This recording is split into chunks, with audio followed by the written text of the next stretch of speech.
Ratios करें, that was liquidity ratios. Liquidity ratios से हमें बिजनेस की शॉर्ट टर्म सॉल्वेंसी के बारे में पता चलता था। शॉर्ट टर्म सॉल्वेंसी का मतलब मैंने आपको बताया, whether the company is in the position to repay its short term liabilities और not current liabilities. Short term liabilities या करंट लायबिलिटीज को हम पे करने की पोजीशन में है या नहीं है। क्लियर है जी। आज हम दूसरा रेशो शुरू कर रहे हैं, that is called solvency ratio.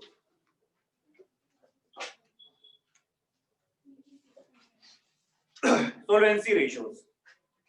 Solvency ratios से बिजनेस की लॉन्ग टर्म सॉल्वेंसी के बारे में पता चलेगा। लॉन्ग टर्म सॉल्वेंसी का मतलब है जो हमने नॉन करंट लायबिलिटीज की पेमेंट करनी है, क्या हम उनकी पेमेंट करने की पोजीशन में हैं या नहीं है।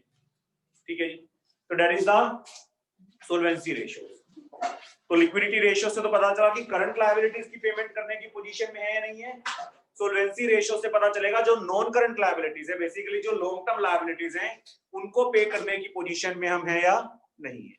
क्लियर है चीज। तो सॉल्वेंसी रेशोज के अंदर 4 रेशोज आएंगे। लिक्विडिटी में तो 2 आए थे ना, करंट रेशो और क्विक रेशो, इसमें 4 रेशोज आएंगे। लेकिन ये उससे इजी पड़ता है क्योंकि इसमें लगभग कॉमन सा ही है। उसमें से पहले 3 अभी मैं करवा रहा हूं आपको। फोर्थ ना इंटरेस्ट कवरेज रेशो एक होता है, वो प्रॉफिट्स पे डिपेंड होता है। तो प्रॉफिट्स पे डिपेंड होता है, तो प्रॉफिट का कांसेप्ट तो आपको प्रॉफिटेबिलिटी रेशो में बड़ा डिटेल में आएगा। ऑपरेटिंग प्रॉफिट क्या होता है, नेट क्या होता है, सब कुछ डिटेल में आएगा। तो उस टाइम समझ में आएगा, अभी समझ में भी नहीं आएगा ज्यादा। तो इसलिए अभी मैं इंटरेस्ट कवरेज रेशो नहीं करवाऊंगा, बाकी 3 रेशोज हैं इसके अंदर और वो करवा रहा हूं। ठीक है जी। तो सॉल्वेंसी रेशो में सबसे पहले और सबसे ज्यादा इंपॉर्टेंट एक रेशो आता है, that is called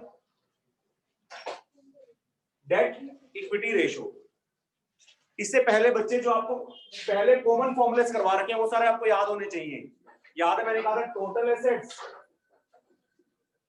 is equal to total liabilities. याद है चीज। टोटल एसेट्स का मतलब non current assets plus total liabilities का मतलब share holder funds plus non current liabilities plus current liabilities. ये फॉर्मूले क्योंकि आगे सभी जगह यूज होने हैं तो ये कॉमन सी चीजें याद रहनी चाहिए। फिर आपका एक टोटल डेट, इन दो इसको ये भी डेट होता है, ये भी डेट होता है। डेट का मतलब बोरोइंग्स या उधार जो है। ठीक है जी। तो एक टोटल डेट का फॉर्मूला भी करवाया था, याद हो, debt is long term debt plus short term debt. ठीक है जी। इसका मतलब non current liabilities plus current liabilities. ठीक है। एक आपको मैंने फॉर्मूला करवाया था कैपिटल एम्प्लॉयड का भी। कैपिटल एम्प्लॉयड का फॉर्मूला करवाया था share holder funds plus non current liabilities. तो ये कुछ फॉर्मूलेज हैं जो किसी भी क्वेश्चन में आ सकते हैं, तो आपको आने चाहिए। ठीक है जी। इसमें भी आ सकते हैं, करंट रेशो में भी आ सकते हैं, क्विक रेशो में भी आ सकते हैं, किसी में भी आ सकते हैं। तो ये तो कॉमन से फॉर्मूले। वर्किंग कैपिटल का भी करवाया था, याद हो, working capital is equal to current assets minus. तो ये कॉमन है, पूरे चैप्टर के फॉर्मूलेस कह सकते हैं। अब डेट इक्विटी रेशो देख रहे हैं। डेट इक्विटी रेशो का फॉर्मूला होता है डेट अपॉन इक्विटी। जब मैं खाली डेट की बात करता हूं ना, अब बीएससी के अंदर भी याद करो, जब आप खाली डेट की बात करते थे, फाइनेंसिंग डिसीजन के अंदर बात करा करते थे उसमें, तो लॉन्ग टर्म डेट की बात करते थे, शॉर्ट टर्म डेट की बात नहीं करा करते थे। ठीक है जी। तो यहाँ पर डेट का मतलब है long term date. Long term date का मतलब है, और इक्विटी होता है शेयर होल्डर फंड्स। तो फॉर्मूला बन गया non current liabilities divided by share holder funds. Clear है? शेयर होल्डर फंड्स के मुकाबले नॉन करंट लायबिलिटीज कितना टाइम ज्यादा है, कितना ज्यादा है?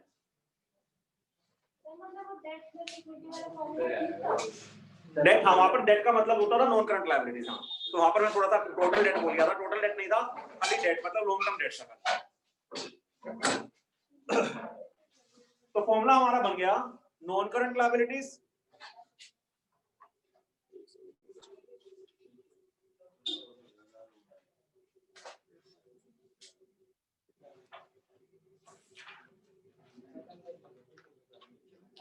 वैभव एक वीडियो ऑन करना बच्चे।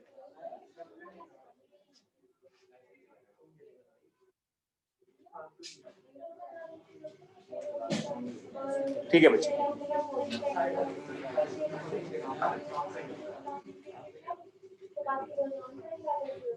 ये बच्चे बैच 4:15 का नहीं है, बच्चों ने कहीं तो सोच रहे 4:15 के, अपने हिसाब से चलते हैं। संयम जैन एक बार वीडियो ऑन करें। ठीक है बच्चे,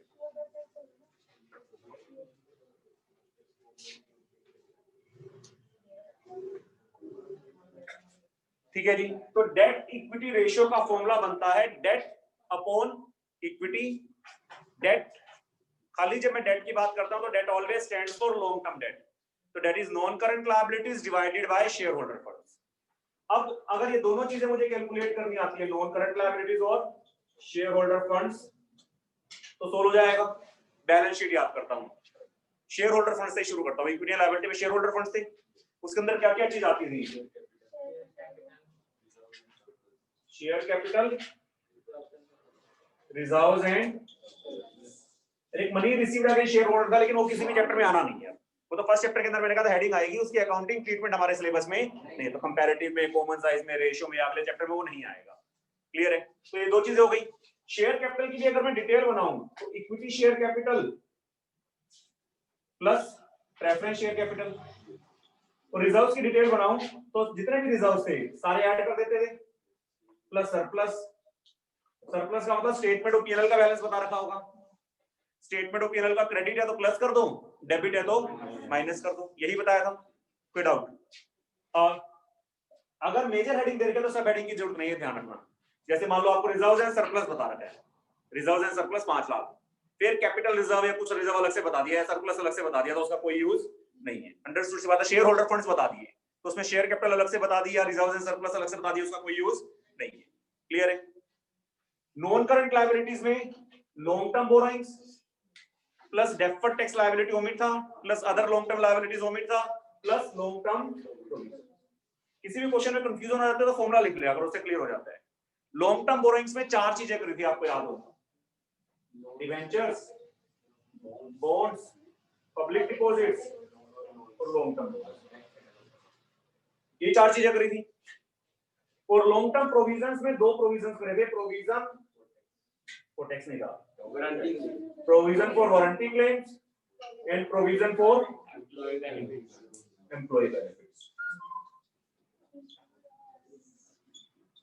ठीक है जी। उधर से भी निकल सकते हैं, मान लो आपको इन 5 में से कोई 4 चीजें देखे तो 5 वैल्यू निकल सकती है। जैसे टोटल डेट का फॉर्मूला, मान लो टोटल डेट बता रखा है, करंट लायबिलिटी बता रखा है, तो नॉन करंट लायबिलिटीज निकल सकती है।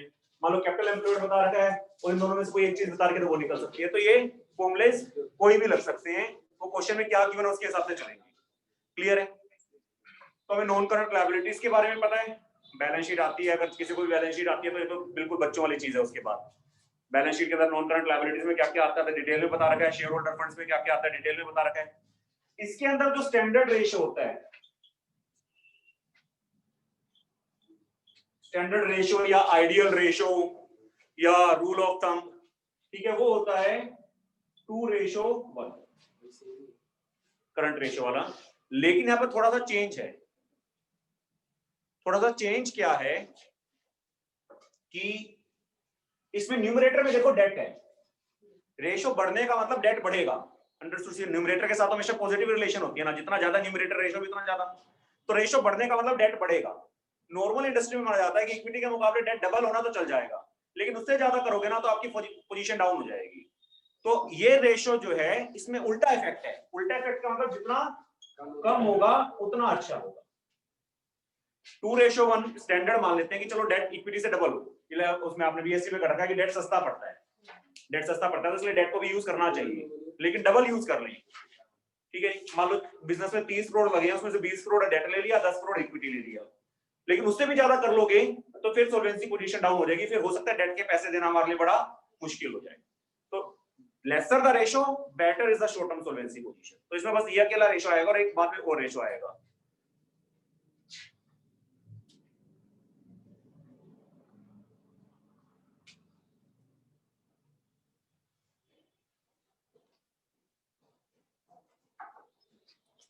कल से बच्चे में 4 बजने के बाद 6-7 मिनट के बाद मीटिंग को लॉक कर दिया करूंगा, उसके बाद मैं किसी को एडमिट नहीं करूंगा कि पूरे टाइम इसमें लगे रहे तो वो तो फिर मुश्किल का काम हो जाएगा। आयुष नागपाल एक बार वीडियो ऑन करना बच्चे, नमन एक बार वीडियो ऑन करना।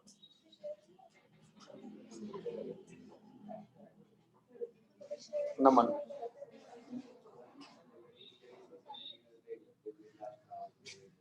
जल्दी से वीडियो ऑन करें बच्चे।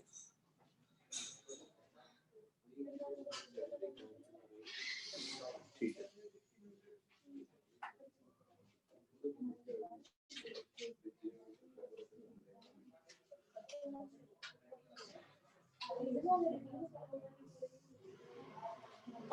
क्लियर है बच्चे चीज?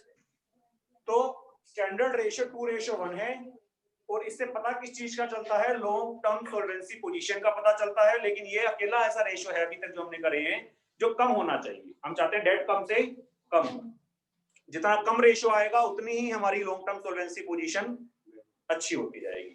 कोई डाउट इसमें? मैं तीनों फॉर्मूलेज इकट्ठे करा रहा हूं, फिर तीनों के क्वेश्चंस भी मैं इकट्ठे कराऊंगा क्योंकि बहुत ज्यादा कम हो तो ना ऐसा कुछ जैसे उसमें डाली 5:1 है तो ना, इसमें कुछ ठीक है। क्लियर है चीज? जितना ज्यादा कम हो उतना अच्छा। 2:1 रेशियो कैसे हुई? हम कह सकते हैं कि डबल होना चाहिए, डबल से ज्यादा नहीं होना चाहिए। क्लियर है? कर दो रब। हाँ जी ईशी का बच्चे क्लियर है चीज? Yes sir.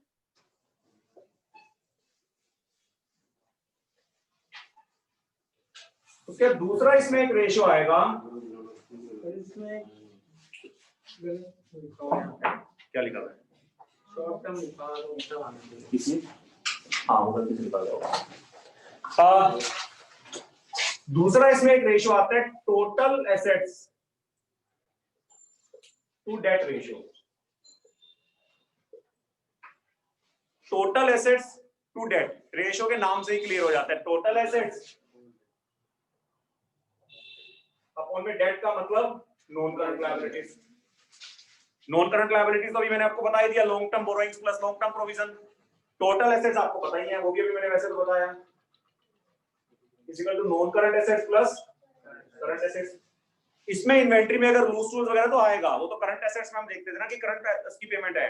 इस बेनिफिट लॉन्ग टर्म में तो मिलेगा ही लूज टूल्स और इन उसका स्टोर्स एंड स्पेस का, तो इसमें सब कुछ आएगा, इसमें ऐसा कोई एक्सेप्शन नहीं है। वो तो करंट रेशियो में जब आप करंट एसेट्स लेते थे तो वहां पर लूज टूल्स और स्टोर्स एंड स्पेस नहीं लेते थे, एक्सक्लूडिंग लिखते थे, लेकिन यहाँ पर ऐसा कुछ भी नहीं है। क्लियर है? तो नॉन करंट लायबिलिटीज आपको आती हैं, टोटल एसेट्स आपको आते हैं, that is non current liabilities is equal to long term borrowings plus long term provisions. अब ये रेशियो क्या इंडिकेट करता है? अब बस तीन ही रेशियो ऐसे थे जिनका स्टैंडर्ड रेशियो इंडस्ट्री में चलता है, करंट रेशियो का, क्विक रेशियो का और डेट इक्विटी रेशियो का। उसके अलावा और किसी का स्टैंडर्ड रेशियो कुछ नहीं होता। बिजनेस टू बिजनेस वेरी करता है, किसी बिजनेस में कुछ रेशियो चलता है, किसी में कुछ चलता है, तो इसका कोई फिक्स नहीं है। ठीक है जी? तो लेकिन ये देखो नॉन करंट लायबिलिटीज के मुकाबले एसेट्स कितने ज्यादा हैं, जितने ज्यादा होंगे उतनी सॉल्वेंसी पोजीशन अच्छी होगी। तो ये रेशियो जितना हाई होगा उतना अच्छा है। कितना हो ये हमें नहीं पता, वो क्वेश्चन में बता रखा होगा। मान लो क्वेश्चन के अंदर कहता है कि 2:1 जो है उसको स्टैंडर्ड रेशियो मान के कंपेयर करो, और हमारा रेशियो 2.5:1 आ जाता है, तो हम कह देते हैं ठीक है जी लॉन्ग टर्म सॉल्वेंसी पोजीशन अच्छी है। क्लियर है? तो डिपेंड करता है क्वेश्चन में क्या स्टैंडर्ड रेशियो गिवन है, या हो सकता है दो बिजनेस अलग अलग से दे रखे हो, एक का बता दे और दूसरे का बता दे, उसमें फिर कंपेयर कर सकते हो। स्टैंडर्ड रेशियो कुछ नहीं होता। क्लियर है? इसमें कोई रूल ऑफ थंब नहीं चलता, इसमें ऐसा कोई फिक्स नहीं है कि हाँ ये स्टैंडर्ड माना जाएगा। वैसे तो डेट इक्विटी वगैरह में भी स्टैंडर्ड कह देते हैं। रियल लाइफ में बात करूं तो अलग अलग बिजनेस का नेचर अलग अलग है। किसी बिजनेस की कैश फ्लो पोजीशन अच्छी नहीं है तो उसके लिए हो सकता है 2:1 भी अच्छा रेशियो ना हो, 1:1 में भी दिक्कत आ जाए उसको पे करने में। तो डिपेंड करता है बिजनेस टू बिजनेस। तो तीन रेशियोज के स्टैंडर्ड रेशियोज हैं, बाकी किसी के स्टैंडर्ड रेशियोज हमारे सिलेबस में स्टैंडर्ड रेशियो में 1 मार्क क्वेश्चन में आता है। स्टैंडर्ड रेशियो का मतलब क्वेश्चन आता है कि बताओ, आ सकता है 1 मार्क में, हो सकता है करंट रेशियो का स्टैंडर्ड रेशियो बताओ। ये तो तीन चीजें तो है ना हमारे सिलेबस में। क्लियर है? उसके बाद एक रेशियो आता है प्रोप्राइटरी रेशियो। ये मैं इसलिए इकट्ठे लिखवा रहा हूं क्योंकि फॉर्मूले लगभग सेम नहीं है। प्रोप्राइटर कौन होता है कंपनी के अंदर? Shareholders. तो shareholders funds divided by total assets. Total asset जितने भी हैं उसमें शेयर होल्डर्स का कंट्रीब्यूशन कितना है हमेशा पॉइंट में आएगा, क्योंकि टोटल एसेट्स के कंपैरिजन में टोटल एसेट्स में तो डेट भी आएगा, इक्विटी भी होता है, तो उसमें शेयर होल्डर फंड पॉइंट में आएगा। तो कई बार इसको परसेंटेज की फॉर्म में आंसर दिखा रखा होता है। एक्चुअल में क्या होता है मैंने आपको बताया था, जो फ्रैक्शन में आ रहा होता है तो उसको जनरली परसेंटेज में दिखा देते हैं। कोई बात नहीं, मान लो 0.53:1 आ रहा है और आंसर में आपको नोट्स में दे रखा है 53%, तो एक ही बात है। किसी भी रेशियो को अगर परसेंटेज में चेंज करना है तो इनटू 100 कर देते हैं। जनरली जो फ्रैक्शंस होते हैं ना 0.1 से कम की वैल्यूज होती हैं उनको परसेंटेज की फॉर्म में भी डिनोट कर सकते हैं। दोनों ही चीज ठीक है, तो उससे कंफ्यूज होना कि बच्चे कहते हैं हमारा तो 0.53 आया, वो बुक्स में 53% दे रखा है, एक ही बात है। क्लियर है? इसमें भी देखो टोटल एसेट्स में शेयर होल्डर्स का कंट्रीब्यूशन कितना ज्यादा है। अंडरस्टूड सी बात है, एक शेयर होल्डर्स का फंड्स का कंट्रीब्यूशन होता है, एक डेट होता है, long term debt plus short term debt. तो जितना शेयर होल्डर फंड ज्यादा होगा उतना ही डेट कम होगा, तो जितना शेयर होल्डर फंड ज्यादा होगा उतनी लिक्विडिटी पोजीशन अच्छी हो जाएगी, क्योंकि डेट जितना बढ़ाओगे उसमें तो फिर लॉन्ग टर्म सोल्वेंसी बिगड़ती है ना, सोल्वेंसी में मतलब डेट देना मुश्किल हो जाएगा।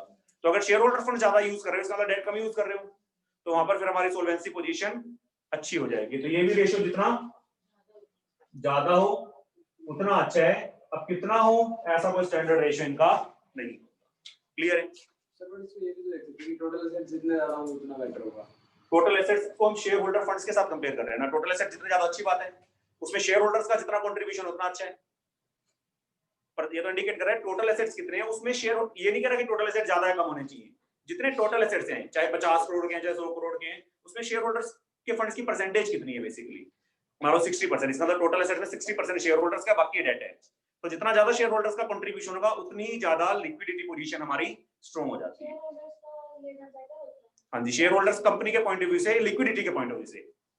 अगर प्रॉफिटेबिलिटी को देखोगे कभी आप, लिक्विडिटी मतलब उनके पैसे वापस करने हैं, शेयर होल्डर्स को तो पैसे अपने वापस करने ही नहीं, तो उससे तो हमारी लिक्विडिटी पे कोई फर्क नहीं पड़ता। तो अगर आप डेट को यूज करते हो तो उसमें प्रॉब्लम आ सकती है वापस करने में। तो जितना ज्यादा डेट यूज करोगे उतनी सोल्वेंसी पोजीशन डाउन हो जाती है। तो हम चाहते हैं डेट कम से कम हो और इक्विटी ज्यादा से ज्यादा हो सोल्वेंसी के पॉइंट ऑफ व्यू से। क्लियर है चीज?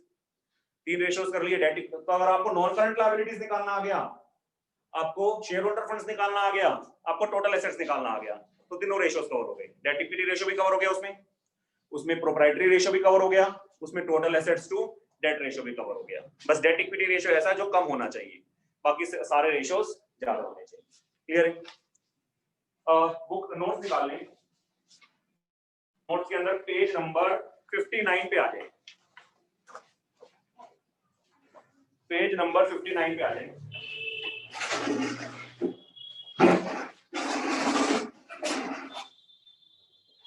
मैंने ये कहा जनरली जो इंपॉर्टेंट क्वेश्चंस बनते हैं मिसिंग फिगर्स वाले बनते हैं, सिंपल क्वेश्चंस भी आ सकते हैं, मिसिंग फिगर्स के भी आ सकते हैं। आपने क्वेश्चन में इंफॉर्मेशन लिख लेनी है क्या दे रखी है, उसके बाद देखते हैं। ठीक है जी, क्वेश्चन सिंपल है, तरीका वही है। अगर मिसिंग फिगर का आ जाता है तो आपने क्या करना है, आपने ये नहीं देखना कि क्या चीज कैलकुलेट करनी है, आपने ये देखना है कि गिवन क्या है। बेसिक सा कंसेप्ट यही होता है। ठीक है, क्वेश्चन नंबर 13 देख रहे हैं। अर्शिया, बच्चे समझ में आ रहा है? Yes sir. ठीक है जी।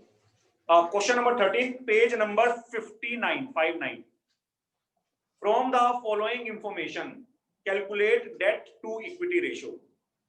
ठीक है जी, एक बार मैं इंफॉर्मेशन चलो रीड कर लेता हूं। शेयर कैपिटल गिवन है, इक्विटी शेयर कैपिटल 1 लाख की, जनरल रिजर्व गिवन है 45,000 के, सरप्लस गिवन है 30,000 का, डिवेंचर्स गिवन है 75,000 के, लॉन्ग टर्म प्रोविजंस गिवन है 25,000 का, आउटस्टैंडिंग एक्सपेंस गिवन है 10,000 का। मैं डेट इक्विटी रेशियो का फॉर्मूला लिखता हूं। Debt equity ratio is equal to non current liabilities divided by non current liabilities is equal to long term borrowings plus long term share holder funds is equal to share holder funds share capital plus reserves and surplus. ठीक है जी, तो question में देखना share capital given है, वो किसका part है? ये शेयर कैपिटल है, कितनी है? 1 लाख है 10 लाख? 1 लाख। जनरल रिजर्व में आता है। ठीक है जी, सरप्लस 20 में आएगा। प्रॉफिट है, अगर लॉस होता तो लॉस दे रखा है, नहीं sir balance in statement of profit and loss, loss. ठीक है जी, तो क्वेश्चन दे रखा तो प्रॉफिट दे रखा है, नहीं इन मैंने भी पढ़ लिया था, ये लाइन कट रही है actually, balance in statement of profit and loss दे रखा है सरप्लस। ठीक है जी, उसका डिबेंचर्स गिवन है, डिबेंचर्स किसका पार्ट होता है? लॉन्ग टर्म बोरोइंग्स का। लॉन्ग टर्म प्रोविजंस अलग से बता रखे हैं, और आउटस्टैंडिंग एक्सपेंस बता रखा। आउटस्टैंडिंग एक्सपेंस करंट लायबिलिटी हुआ करती थी अगर मैं याद करें, तो इसमें नहीं आता था। तो बैलेंस शीट अगर आपको ध्यान है तो इसमें कोई दिक्कत नहीं है।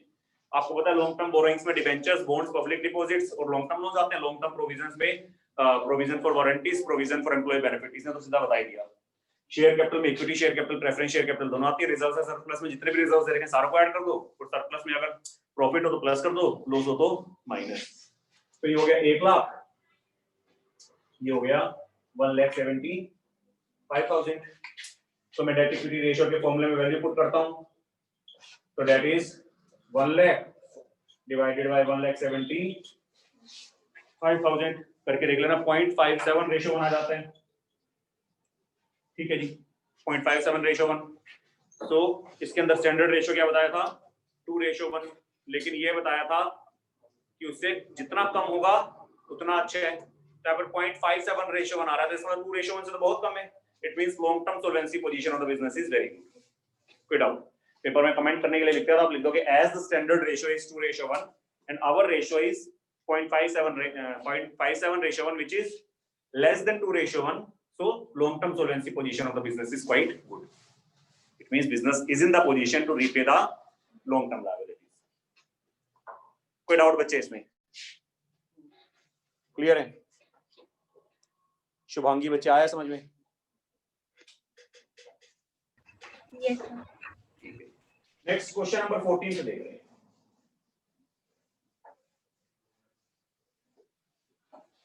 क्वेश्चन में कहता है calculate debt to equity ratio. एक बार मैं देख लेता हूं क्या क्या गिवन है। टोटल एसेट्स गिवन है। टोटल एसेट्स कितने दे रखे हैं? 1,20,000। मैंने आपको क्या बता रखा है, अगर टोटल एसेट्स गिवन है तो टोटल लायबिलिटीज भी गिवन है, यही बता रखे हैं। उसके बाद टोटल डेट्स गिवन है। टोटल डेट हमें गिवन है 1 लाख। टोटल डेट क्या होता था? Non current liability plus current liabilities का 1 लाख गिवन है और करंट लायबिलिटीज भी गिवन है 50,000। क्लियर है?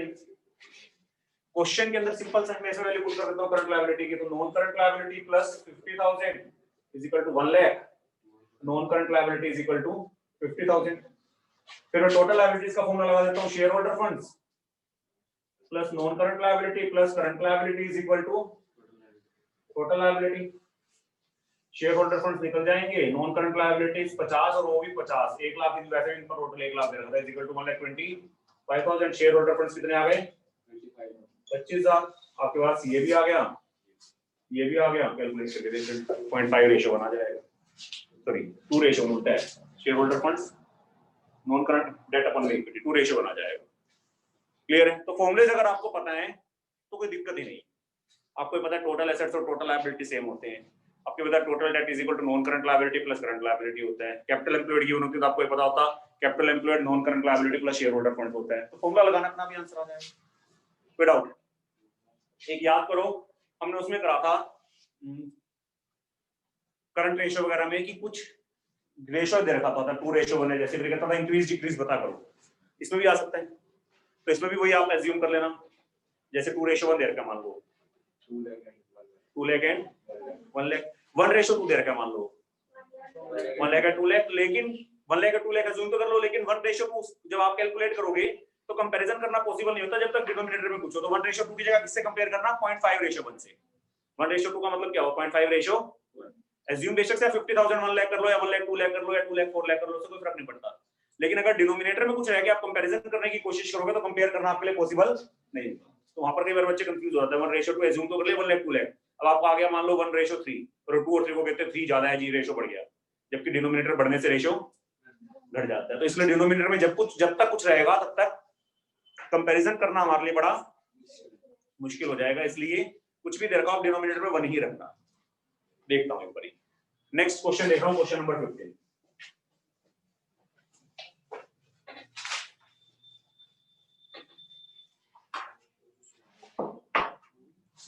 क्वेश्चन नंबर 15 देख रहे हैं। Assuming debt to equity ratio is 2:1, state giving reasons whether this ratio will increase or decrease or will not affect it। ठीक है जी, तो देखते हैं। डेट इक्विटी रेशियो 2:1 दे रखा तो let non current liability is equal to 2 lakh, share holder funds is equal to 1 lakh. आगे तो वैसे ही करना है, डबल इफेक्ट देखना है। जैसे purchase of fixed assets by taking long term loans, आपने फिक्स्ड एसेट्स खरीद लिए लॉन्ग टर्म लोन्स लेके, तो फिक्स्ड 50,000 के मान लेते हो, तो फिक्स्ड एसेट्स बढ़ गया और लॉन्ग टर्म बोरोइंग्स बढ़ गई। ठीक है जी। अगर मैं फिक्स्ड एसेट्स की बात, नॉन करंट लायबिलिटीज की बात करूं तो फिक्स्ड एसेट्स उसमें भी नहीं आते थे, और अगर मैं शेयर होल्डर फंड्स की बात करूं तो फिक्स्ड एसेट्स उसमें भी नहीं आते थे। लॉन्ग टर्म बोरिंग्स किसमें आती थी? तो नॉन करंट लायबिलिटी 50 थी, 2 लाख की जगह कितने से हो जाएगी अब? 2 लाख 50 से शेयर होल्डर फंड उतरे रहेंगे, उसमें कोई चेंज नहीं आया। वो तो वही है, आपने इम्पैक्ट देखना है कहाँ आया, और जो कैटेगरी है देख लो उसमें जो हमारा मतलब शेयर होल्डर फंड्स की कोई आइटम है उसमें चेंज आया नहीं आया, नॉन करंट लायबिलिटीज की आइटम में कोई चेंज आया नहीं आया। क्लियर है? अब दोबारा से कैलकुलेट करके दिखा दो, करके दिखा देना, ये आ जाएगा 2,50,000 अपॉन में 1 lakh 2.5 ratio 1, earlier it was 2 ratio 1, ratio has improved. Clear है? तो वही जैसे करंट रेशियो वाले में नहीं करा था, डबल इफेक्ट लिख लो, फिर देख लो किसमें क्या चेंज आ रहा है। कोई डाउट? किसी को डाउट हो बच्चे पूछ रहे, जब भी इंक्रीज डिक्रीज वाला क्वेश्चन आता है ना, आपने इमेजिनरी फिगर लेके सॉल्व करके दिखाना है हमेशा। करंट रेशियो में भी आया था, क्विक रेशियो में भी आया था, डेट इक्विटी रेशियो में भी आ गया। क्लियर है? तो लॉन्ग टर्म सॉल्वेंसी तो खराब हो गया ना।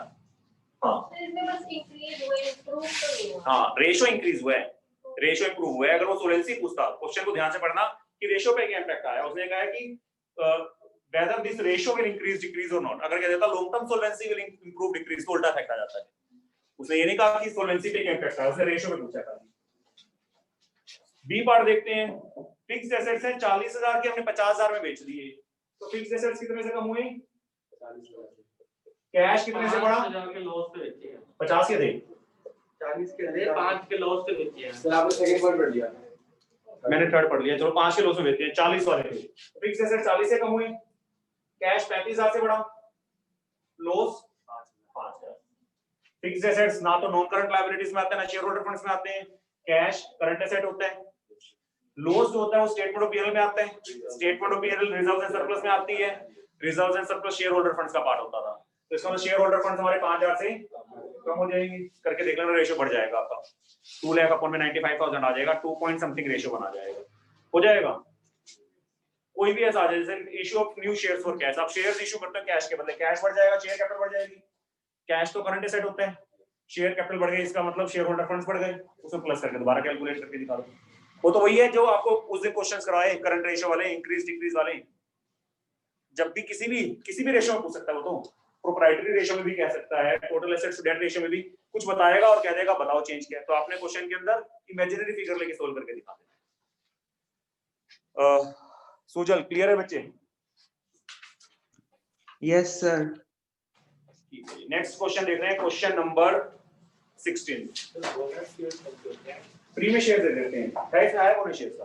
अगर बोनस शेयर देते हैं उसको समझना बच्चे, अगर मैं बोनस शेयर्स दे रहा हूं तो फ्री में दे रहा हूं बिना पैसों के, और वो जो पैसा आएगा फिर कहां से आएगा? प्रॉफिट में से निकलेगा या रिजर्व में से निकलेगा? तो इसका मतलब शेयर कैपिटल बढ़ गई, शेयर कैपिटल बढ़ गई और स्टेटमेंट ऑफ पीएनएल कम हो गया।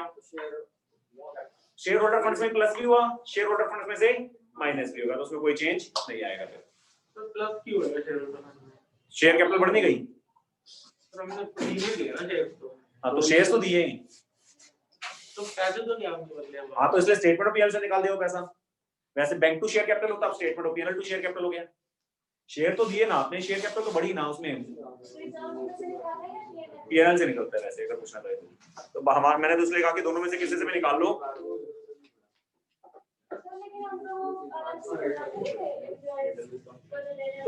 वो उसमें से बोनस शेयर नहीं दिया करते।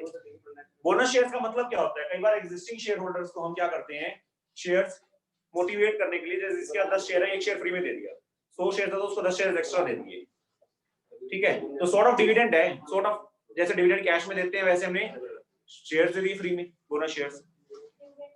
डिविडेंड भी दे सकते हैं, बोनस वाला तो एक्स्ट्रा दे रहा है, तो समझाने के लिए कर रहा हूं, कई कंपनी डिविडेंड के बदले कई बार शेयर्स दे देती है। बोनस शेयर्स का मतलब होता है कि ओवर एंड अबव नॉर्मल जो डिविडेंड जाता है उसके अलावा हमने कुछ एक्स्ट्रा शेयर्स दे दिए, ठीक है जी? हाँ जी, शेयर कैपिटल बढ़ गई और वो प्रॉफिट में से निकाल के दे दिया पैसा। तो शेयर कैपिटल में पैसे होते हैं, हाँ। वो में शेयर बेच के मिले ना, शेयर इशू करके ना, तो सर अब हमें पैसे तो मिले तो बढ़ाएंगे कैसे? रिजर्व्स के नाम के पहले पैसे आए होंगे ना कहीं से, प्रॉफिट तो आया होगा, वो तो कैश में आया था प्रॉफिट, वो प्रॉफिट को आपने खर्च कर दिया इसको शेयर इशू करने के लिए, अपनी पॉकेट से दे दिया वो पैसा, अपनी पॉकेट से दे दिया ना, उनसे लेने की बजाय। पैसा तो गया है, बस ये है कि जो मेरा कमाया हुआ पैसा था वो चला गया, शेयर होल्डर से नहीं लिया, ठीक है जी? क्लियर है? कैश पे कोई इफेक्ट नहीं पड़ा, वो तो पहले का प्रॉफिट कमाया हुआ था ना, वो कम हो गया। सर ये क्वेश्चन कितना मार्क्स का? 1 नंबर ये वाला 3 या 4 नंबर में समझे बच्चे, आगे समझो। क्वेश्चन नंबर 16 देख रहे हैं, शेयर होल्डर फंड्स गिवन है, शेयर होल्डर फंड्स गिवन है 14 lakh, टोटल डेट गिवन है, टोटल डेट का मतलब non current liability plus is equal to current liability given है 2 लाख। अगर मैं इसमें करंट लायबिलिटी पुट कर दूं तो नॉन करंट लायबिलिटी आ जाएगी 16 लाख।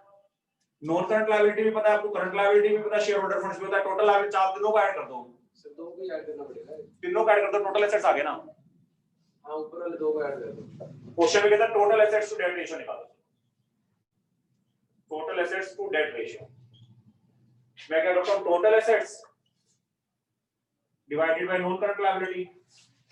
मैंने आपको बताया था टोटल एसेट्स या टोटल लायबिलिटीज एक ही बात होती है। तो टोटल लायबिलिटी का फॉर्मूला क्या था, share holder funds plus non current liability plus current liability. 14 lakh plus 16 lakh 30 32 lakh. तो टोटल एसेट्स कितने हो गए 30, तो नॉन करंट लायबिलिटीज कितनी हो गई 16 लाख। करके देख लो कितना 2 रेशियो बना गया। तो इसमें कोई स्टैंडर्ड रेशियो होता नहीं था, मैंने कहा जितना ज्यादा है उतना अच्छा है। क्लियर है? अगला भी ऐसे ही करके देख लेना। 18 में प्रोप्राइटरी रेशियो पूछ रहा है, तो प्रोप्राइटरी रेशियो का फॉर्मूला क्या हुआ, शेयर होल्डर फंड्स अपॉन में टोटल एसेट्स। ठीक है जी। क्वेश्चन में देखना शेयर कैपिटल गिवन है, रिजर्व्स एंड सरप्लस गिवन है, दोनों को ऐड कर दो क्या आ गया, शेयर होल्डर फंड्स आ गए। नॉन करंट एसेट्स और करंट एसेट्स गिवन है, क्या आ गया, टोटल एसेट्स। तो share holder funds divided by total assets. Clear है? अगले में प्रोप्राइटरी रेशियो में एक रेशियो बता दिया 0.80 रेशियो 1, तो क्या अज्यूम कर लो 80,000 और 1 लाख। फिर रीजंस के साथ पूछ रहे हैं, बताओ किसमें क्या चेंज आएगा, कर दोगे ना वो तो, जैसे बाकी सारे रेशियोज में कर रहे हो। अभी डेट इक्विटी रेशियो में करा, कुछ भी आपसे इंक्रीज डिक्रीज पूछता है तो आपने इमेजिनरी फिगर लेके करना है। कोई डाउट हो जाएगा नहीं हो जाएगा? किसी को डाउट हो तो कराता हूं, बताओ। 15 के लास्ट के दो, conversion of debentures into equity shares. Debentures को शेयर्स में कन्वर्ट कर दिया तो डिबेंचर्स कम हो गई, शेयर्स बढ़ गए। ये लॉन्ग टर्म बोरोइंग्स कम हो जाएगी और शेयर कैपिटल बढ़ जाएगी, प्लस माइनस करके देख लेना। क्लियर है? डिक्लेरेशन फाइनल डिविडेंड काट देना, कल भी मैंने कटवाया था कहीं पे, क्योंकि ये अब ना कंटीजेंट लायबिलिटी हो गया, इससे नो इफेक्ट आता है। डिविडेंड फाइनल डिविडेंड डिक्लेयर करते हैं ना, कंटीजेंट लायबिलिटी होता है, इसका कोई इफेक्ट नहीं आता, तो इसको काट देना। अभी ऐसा कुछ नहीं है, इसकी ट्रीटमेंट चेंज है। कोई डाउट? ठीक है जी। प्रैक्टिकल क्वेश्चंस पे आ जाओ, प्रैक्टिकल क्वेश्चंस पे आ जाएंगे बच्चे। सूजल आ गया, आज वाला कांसेप्ट समझ में नहीं आया? आ गया सर। बिल्कुल। 34 से लेके 57 तक,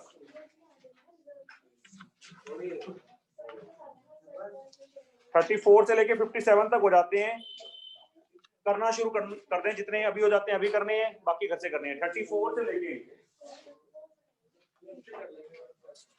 57 तक मतलब कर लोगे तो प्रैक्टिस की कसर नहीं रहेगी, हो गई सारी प्रैक्टिस।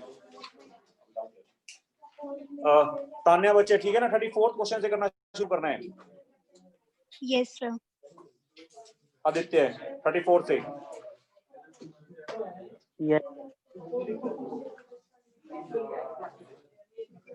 वैभव, कोई डाउट आज वाले कंसेप्ट में? सर वो कल वाले 1-2 डाउट थे क्वेश्चन में। बताओ। सर एक 28 बता दो। 28 क्वेश्चन नंबर 28। हाँ जी। टोटल एसेट्स गिवन है, हाँ जी। हैं? ये तो हो गया था सर। 29 बता दो। कैपिटल एम्प्लॉयड गिवन है, हाँ जी। फिक्स्ड एसेट्स गिवन है, हाँ जी। करंट लायबिलिटीज गिवन है, और there are no long term investments. तो इसका मतलब ये नॉन करंट एसेट्स हो गए 7 लाख के। हाँ जी। कैपिटल एम्प्लॉयड का फॉर्मूला क्या होता है? Capital employed is equal to share holder fund plus NCL. एक चीज और बच्चे ध्यान रखते हैं, थोड़ा सा बच्चे आप भी समझना। कैपिटल एम्प्लॉयड का फॉर्मूला क्या होता है? Share holder funds plus non current liabilities. अब अगर मैं इन दोनों की जगह ये लिख दूं, एक्चुअल में क्या होता है? शेयर होल्डर फंड्स, समझ रहे हैं इस चीज को, plus non current liability plus current liability is equal to non current assets plus current assets.